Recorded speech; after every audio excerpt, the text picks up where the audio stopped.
Olá, meus irmãos, meus amigos.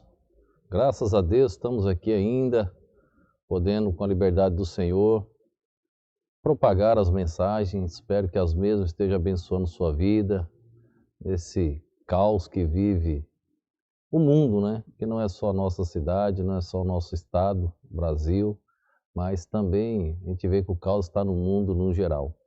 Quando a confiança está no Senhor Jesus Cristo, esse mal é amenizado de tal maneira que a nossa fé supera tudo isso. Eu espero que vocês também, com a fé no Senhor, estejam superando todo esse caos.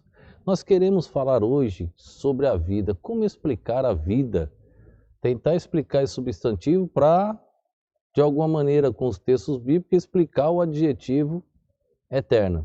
Eu gostaria de ler um texto em João, capítulo 5, verso de número 26, que diz assim, João capítulo 5, verso de número 26. Porque como o Pai tem a vida em si mesmo, assim deu também ao Filho ter a vida em si mesmo. Como o Pai tem a vida em si mesmo, deu também ao Filho ter a vida em si mesmo. Como explicar a vida? Somente um Deus vivo poderia nos dar a vida. Ele tem a vida em si mesmo e deu a vida ao seu Filho. O Deus que nós cremos é um Deus vivo, não um Deus morto. Se fosse um Deus morto, ele não teria poder para ressuscitar o seu Filho Jesus Cristo. Ele não teria poder para salvar, ele não teria poder para nos dar a vida. Vamos ver alguns versos que provam que nós cremos em um Deus vivo. Vamos provar isso à luz das Sagradas Escrituras? Mateus capítulo 16, o verso de número 16. Olhe como a Bíblia afirma um Deus vivo. Diz assim, Mateus 16, 16. E Simão Pedro respondendo diz, Tu és o Cristo, o Filho do Deus vivo. Tu és o Cristo, o Filho do Deus vivo. Ainda em Mateus capítulo 26, verso 63. Mateus 26, no verso de número 63, diz assim, Jesus, porém, guardava silêncio, e insistindo o sumo sacerdote, disse-lhes, Conjuro-te pelo Deus vivo, que nos diga se tu és o Cristo, o Filho de Deus. Conjuro-te, pois, pelo Deus vivo, até o ímpio cita Deus como um ser vivo. Atos capítulo 14, verso de número 15. O único livro histórico do Novo Testamento. São muitos textos, tá? Só esses que mais claro assim para a gente provar a nossa tese de um Deus vivo. 14, 15. E dizendo, Senhores, por que fazeis estas coisas? Nós também somos homens como vós, sujeitos às mesmas paixões. E vos anunciamos que vos convertais dessas vaidades ao Deus vivo, que fez os céus e a terra, o mar e tudo que há neles. Convertais ao Deus vivo. E o último verso para provar essa tese do Deus vivo, 1 Tessalonicenses, capítulo 1, verso 9. Paulo escrevendo à igreja em Tessalônica, capítulo 1, 1 Tessalonicenses, capítulo 1, verso de número 9, ele diz assim, Porque eles mesmos anunciam de nós qual a entrada que tivemos para convosco, e como dos ídolos vos convertestes a Deus para servir ao Deus vivo e verdadeiro. Só um Deus vivo poderia nos dar vida. Muitos adoradores adoram deuses mortos. Nós não adoramos um Jesus em um crucifixo pendurado no pescoço.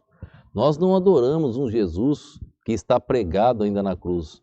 Nós adoramos um Jesus vivo, que morreu na cruz, mas ressuscitou. Ele não permaneceu morto, porque ele ressuscitou. Somente um Deus assim poderia criar um ser humano como Adão e como Eva. O texto bíblico diz que Deus formou ali do pó da terra aquele ser humano, desenhou aquele ser humano e soprou o espírito tornou-se alma vivente. Ali Deus criou Adão. Depois da costela de Adão, caiu num grande sono, Deus foi lá e pegou a costela de Adão e ali ele criou agora Eva, a companheira para Adão. Destes dois seres humanos, macho e fêmea, Deus deu a condição de reproduzir um novo ser humano. Você já imaginou a medicina pesquisando as facilidades que temos hoje dos equipamentos, mostrando um espermatozoide do sexo masculino fecundando um óvulo do sexo feminino, e ali você vê agora o começo de uma célula da qual vai se multiplicar, e ali no útero feminino vai ser gerado aquela criatura que é um ser humano, de olhos, nariz, ouvidos, mãos, braços, pernas e etc. Como explicar algo tão fantástico assim? Depois do período de gestação, aí nasce aquele bebê, e ele está a mamãe ansiosa para colocar nos seus braços, dá o primeiro cheirinho naquele bebê. Que privilégio! Como explicar a vida? Como algumas pessoas ainda pensam em retirar a vida, algo tão precioso que Deus deu. Somente um Deus vivo poderia nos dar a vida. Somente um Deus todo-poderoso poderia nos trazer algo tão maravilhoso. Esse Deus possui em si, de si e por si mesmo, a vida. Toda a fonte de vida está em Deus. Sem Deus não teria vida animal, não teria vida vegetal e não teria a humanidade. Se Deus tirar os olhos da humanidade hoje, findou tudo, acabou, é o fim. Mas Ele ama tanto o ser humano que o pecado levou o ser humano a se afastar de Deus, surgiu a morte. E Ele permitiu que o Filho dele morresse na cruz do Calvário para nos trazer novamente a vida, só que agora Jesus promete algo mais: vida eterna. A vida eterna é a vida do próprio Deus vive. É a vida de Deus. Ele é eterno. A vida dele não termina. Ele não foi criado. Ele não tem fim. Eu sou o alfa e o ômega, o princípio e o fim. Então Deus, ele é tudo. Não tem como contar dias. Ele é eterno. A eternidade é a vida do próprio Deus. Foi esta vida que ele nos presenteou.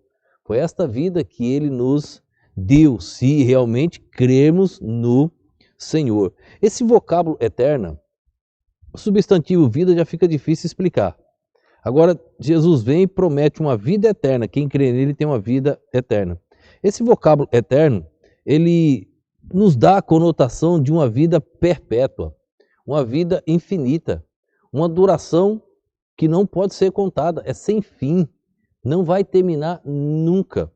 Se fosse uma vida limitada, se fosse uma vida transitória, se fosse uma vida passageira, porque se você puder perder a sua salvação, ela torna-se uma vida passageira, não eterna.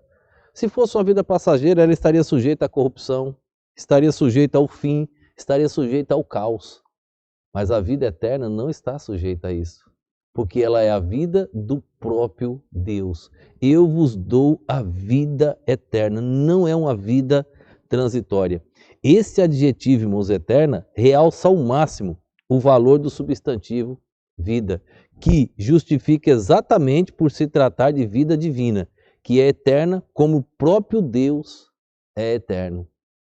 Jamais o salvo pode perder a sua vida eterna, porque ela é eterna, porque ela é a vida do próprio Deus eterno. Deus é eterno. E nós vamos, em Cristo Jesus, viver uma eternidade com Ele. Eternidade não tem fim. Para sempre, sem fim, sem o caos, sem a destruição. Não há morte para quem crê em Jesus Cristo. E você, qual sua decisão? Creia no Senhor para ter vida eterna. Vamos orar. Pai, obrigado a Deus por esse dia, por esse momento. Obrigado por mais uma vez poder falar da eternidade prometida por Ti. Que promessa maravilhosa. E o Senhor não pode mentir, Deus. O Senhor prometeu, o Senhor cumpre. Obrigado. Abençoa cada vida que assiste e ouve. Que o Teu nome seja engrandecido. Eu te oro, Pai, agradecido no nome e no poder do nosso Senhor e Salvador Jesus Cristo. Amém.